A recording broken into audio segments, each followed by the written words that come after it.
Someone can read your face in seconds and decide you are cold, even when your intention is care. Imagine opening your camera for conversation, speaking politely, then learning later that people felt pushed away before you finished your first sentence. This matters in places that shape real life, like interviews, patient talks, classrooms, leadership meetings, and the early moments of dating. By the time we are done, you will understand why this mismatch happens, how micro expressions tilt first impressions, and how to fix the signal without pretending to be someone else. Think of your face as a doorman outside a crowded room. Your ideas, credentials, and good intentions stand in line, but the doorman decides whether people feel safe enough to let them in. If the doorman looks braced, distant, or irritated, listeners protect themselves and your words land with friction. If the doorman looks attentive and open, the same words feel easier to trust. Keep this metaphor close because every tactic that works is really a way of training that doorman to send the right cue at the right time. Try a small experiment right now so the concept becomes physical instead of abstract. Look at your camera with a neutral face and say, "I appreciate your time today," in your usual tone. Then repeat the same line after softening your eyes, releasing your jaw, and lifting the inner brow slightly before the first word starts. Most people feel an immediate shift, even though the sentence is identical and the voice barely changes. That difference tells us the problem is often not your character and not your vocabulary, but the tiny signals that arrive before language does. Across controlled studies, people make social judgments from short, silent clips, and those first reads often predict later impressions well. The brain does this quickly because social risk assessment was valuable long before modern offices and video calls existed.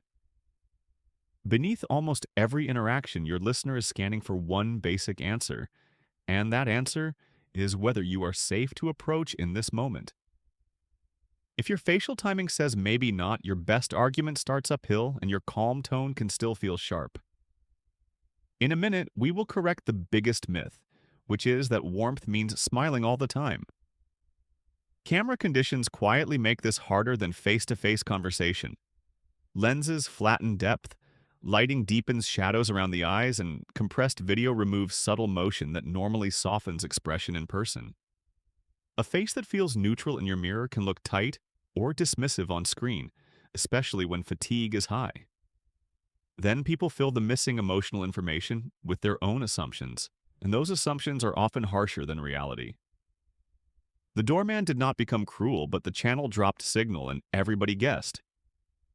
Now we can define micro-expressions without turning them into magic. A micro-expression is a brief facial movement that appears before conscious control catches up, often when emotion spikes or attention splits. Popular culture sells these flashes as perfect lie detectors, but evidence does not support that fantasy in ordinary conversation.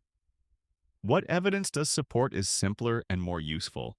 When facial cues, vocal tone, and wording align, people experience coherence and trust rises.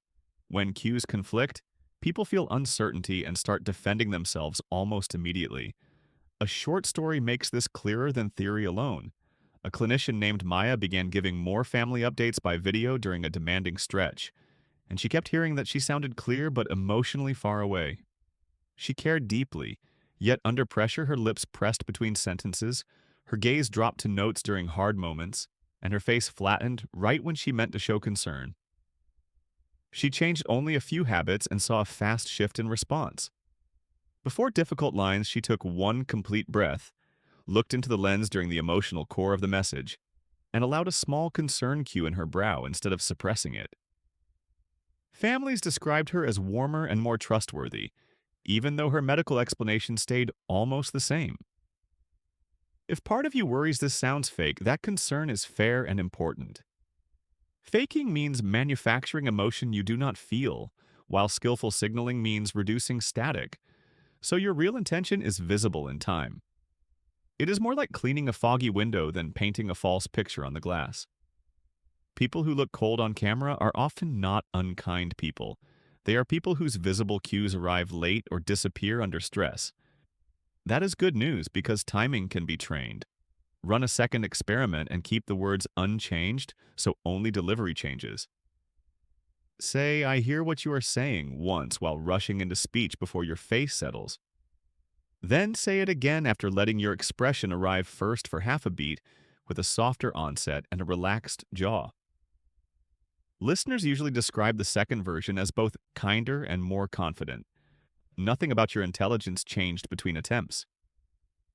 The doorman simply opened the door before the message even walked in. Here is the myth that causes the most damage when left unchallenged. Warmth is not a permanent smile, and constant smiling in serious moments can look anxious, performative, or insensitive. Real warmth is responsive attention, where expression changes with the emotional weight of what is being said. In difficult conversations, a slight brow knit with a relaxed mouth can communicate care better than upbeat facial masking. In collaborative work, brief nods timed to key points can signal respect without interrupting. Warmth is dynamic accuracy, not forced positivity. The next twist is where many thoughtful people lose trust without noticing. They begin the call well, then their face tightens when stakes rise and cognitive load increases.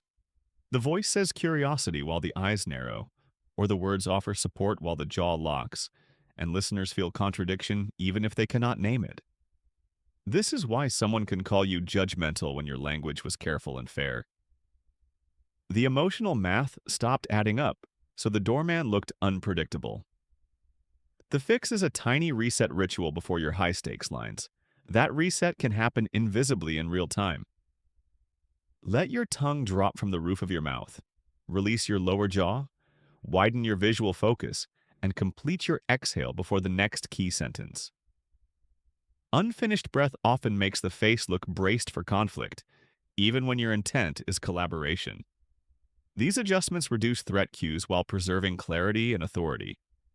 At first it feels deliberate, but with repetition it becomes automatic and costs little effort. Social cognition research keeps returning to the same practical pattern. People evaluate warmth and competence together, and either one can be discounted when the other seems absent. So, looking colder does not only reduce likability, it can also distort how your expertise is received. A strong explanation delivered through a guarded face may be remembered as harsher and less useful than it really was. When warmth cues are visible and congruent, complex information feels fairer and easier to absorb. This is not manipulation because truth still matters most and weak ideas still fail. It is signal hygiene, so your real message survives transmission. One more pattern is common among conscientious people who monitor themselves intensely. The harder they self-edit on camera, the less facial movement appears at the exact moments where empathy needs to be seen. You can hear the result in feedback that says, "I know you were trying to help, but you felt far away." If you notice this, avoid panic and avoid exaggerated smiling. Add one cue of concern, one cue of attentiveness, and one cue of openness, then continue normally. Small visible shifts repeated often beat dramatic performances every time. Come back to the opening moment where someone decided you seemed cold in seconds. That moment is not a sentence on your personality, and it is not proof that you are hard to trust or hard to connect with. Most of the time, it is a timing problem between intention and expression, and timing responds quickly to practice. Your words carry meaning, but your face grants permission to receive that meaning without defense. Train the doorman and the room changes before your strongest point arrives. When expression and intention finally match, people do not only understand you better, they feel met.